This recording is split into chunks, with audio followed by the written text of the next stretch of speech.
Salut les riders, j'espère que vous avez la pêche. Cette semaine, je voulais vous faire un petit comparo sur les bottes typées, on va dire trail, aventure.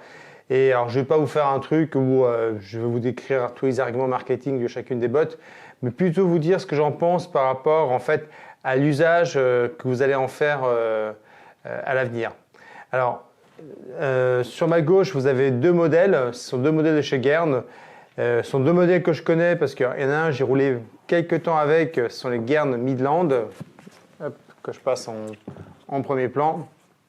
Donc voilà. Et à côté, vous avez les Guern Caponor qui sont un nouveau modèle que je vous ai présenté il n'y a pas longtemps en fait. Alors, ce sont deux modèles qui sont de bonne facture. Par contre, donc la Caponor, moi je la réserve vraiment pour un usage, je dirais, plus trail, aventure.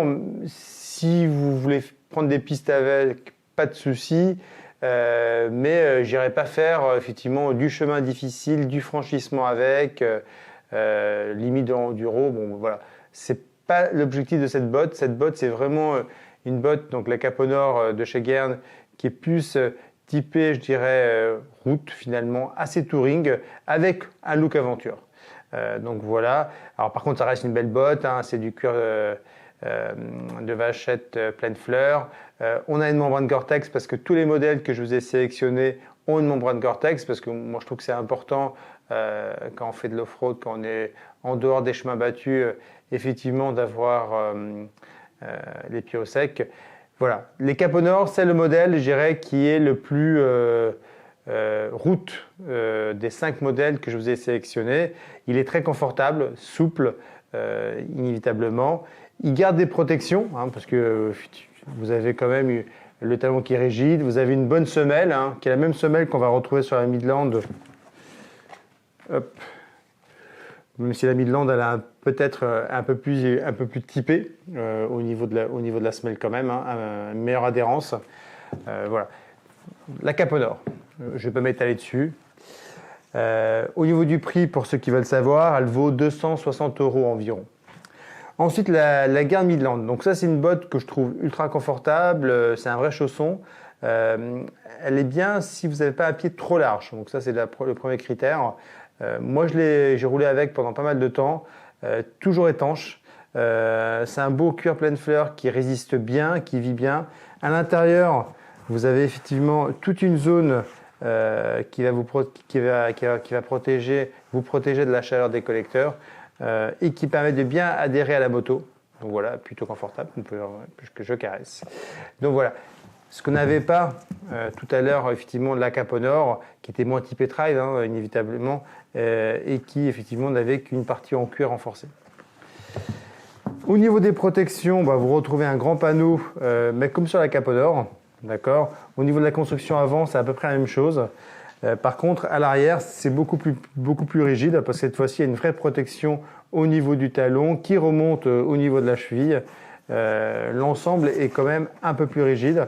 Un des points faibles de la botte que j'ai pu constater, c'est que cette zone ici, elle est élastique, donc c'est très bien, ça offre du confort. Par contre, inévitablement, vous verrez sur les modèles suivants, c'est moins protecteur. Donc voilà, la semelle, j'ai jamais eu à me plaindre, elle a toujours bien accroché dans la boue. Par rapport à sa cousine la Caponor, là on était juste sur une semelle collée, là on est sur une semelle collée et cousue à l'ancienne, donc ce qui est un bon gage de longévité. Donc voilà, la botte Guern Midland, elle est un peu plus typée effectivement déjà trail et off-road que la Caponor. Elle est moins chère paradoxalement, elle est à 249 €. Ce qui fait que c'est le meilleur prix aujourd'hui pour une botte Gore-Tex type trail. Vous remarquerez même qu'on a des boucles, on a lu, ce qu'on n'avait pas du tout sur les Caponor où les boucles étaient en plastique. Donc c'est vraiment une botte qui reste très très bien placée aujourd'hui sur le marché. C'est un Gore-Tex, hein, faut vraiment pas l'oublier. Autre modèle que j'affectionne, avec lequel je roule, c'est les TCX Baja. Alors, elles existent en version waterproof ou en version Gore-Tex. C'est une botte vraiment de qualité. Un des points forts, c'est pour ça que j'aime bien les porter, c'est qu'elles sont très légères par rapport aux suivantes qui arrivent ici, ou même par rapport à la Guern Midland qui a une conception plus ancienne. Ici, vous avez affaire à une botte ultra légère. Elle est confortable. mais elle va vraiment commencer à offrir des vraies protections typées off-road.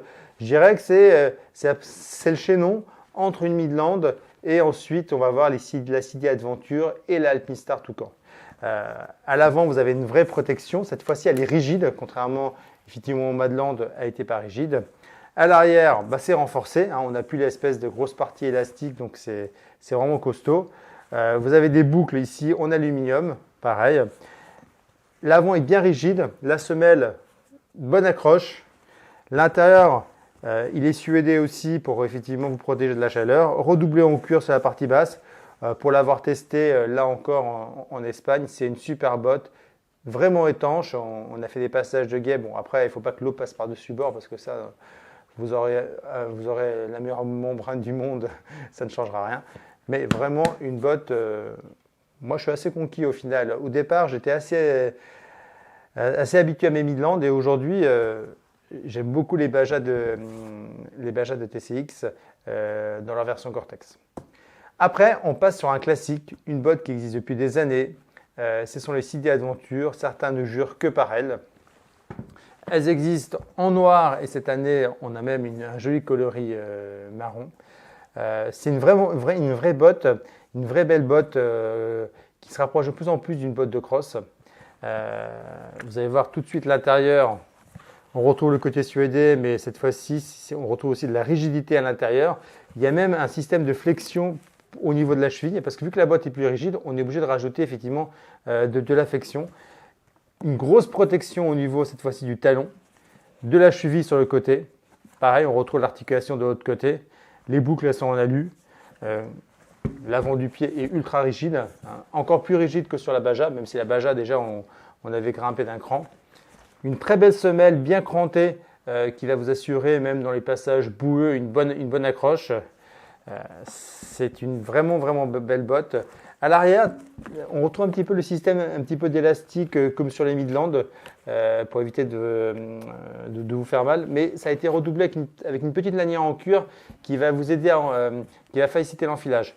La zone, par contre, elle descend au niveau élastique, elle descend moins bas. Donc, elle va mieux vous protéger. Donc, voilà. Donc là, c'est pareil. Donc, les CD Adventure, un grand classique, une botte vraiment déjà vraiment très solide, un peu plus cher parce que sur les CD, on est à 332 € sur le site.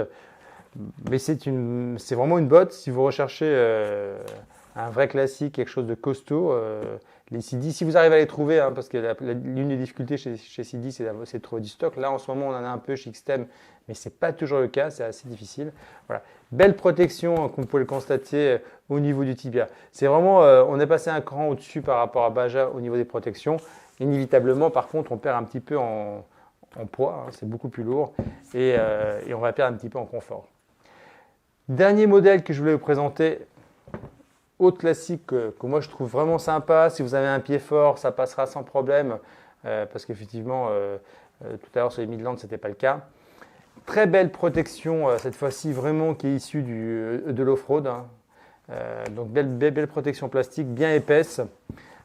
Tout l'avant du pied, cette fois-ci, par rapport même au CD, on retrouve des renforts en polyuréthane, donc en plastique sur l'avant du pied, sur toute la partie du coup de pied. Cette fois-ci, les boucles c'est plus des boucles de petites factures, on va dire, ou en cuir ou en plastique assez fine, mais costaud quand même. C'est pas pour ça que ça va casser. Mais là, on a vraiment des grosses boucles. Là, on a fait une botte de cross en fait. L'intérieur, le suédé, il se limite en haut. À l'intérieur, vous avez une grosse zone qui a été redoublée. Et ils ont même mis du grip pour avoir une bonne accroche. Le grip descend quasiment jusqu'en bas. Pareil sur le talon, on retrouve vraiment la technologie utilisée dans le cross. Gros renfort et cette fois-ci, vous voyez, la rigidité, elle va quasiment jusqu'en haut. Ils ont quand même gardé cette partie un petit peu plus souple parce que sinon les bottes seraient importables. Donc voilà, donc là c'est les Toucan. La protection malléole, elle est vraiment big. c'est vraiment du bon matos, des belles boucles bien réglables. Bon, il n'y a rien à dire, les Toucan. On retrouve quand même le savoir d'Alpinistar dans les bottes et en plus elles sont confortables parce que j'ai des clients qui roulent avec et qui en sont super contents. l'intérieur est vraiment bien conçu. Et au niveau étanchéité, vous n'aurez aucun souci. Donc je dirais qu'en termes de protection, dans une botte trail, après sinon vous basculez dans les bottes cross, je pense que là, Toucan, vous avez atteint le maximum. Après, une CD est très bien, une Baja est très bien. Tout dépend un peu de l'usage, un peu de ce que vous recherchez. Moi, j'adore les Baja, hein, donc je suis très bien dedans. Et ça me suffit largement par rapport à mon usage aujourd'hui trail enduro, même dans les raids. L'avantage, c'est que vous pouvez faire de la route avec, hein, vous n'êtes vraiment pas gêné. Bon, les Toucans aussi, hein, mais moi, je trouve qu'au niveau confort, c'est quand même top. Donc voilà, alors je vous ai pas donné le prix quand même des Toucans. Les Toucans sont évidemment les plus chers, à 341 Toucans, 341 euros. De toute façon, vous les reconnaissez facilement avec l'énorme logo Alpinestar et effectivement Toucan inscrit sur le côté. J'espère que ce petit comparatif vraiment de ce que je pense en fait de ces produits, il y a quel usage je les estime, sachant que certains j'ai roulé avec, donc ça me permet en plus d'être encore plus objectif, vous a plu. Si vous avez d'autres questions, vous n'hésitez pas à les poser sur les réseaux sociaux. J'y répondrai comme d'habitude avec beaucoup de plaisir. À très bientôt les riders.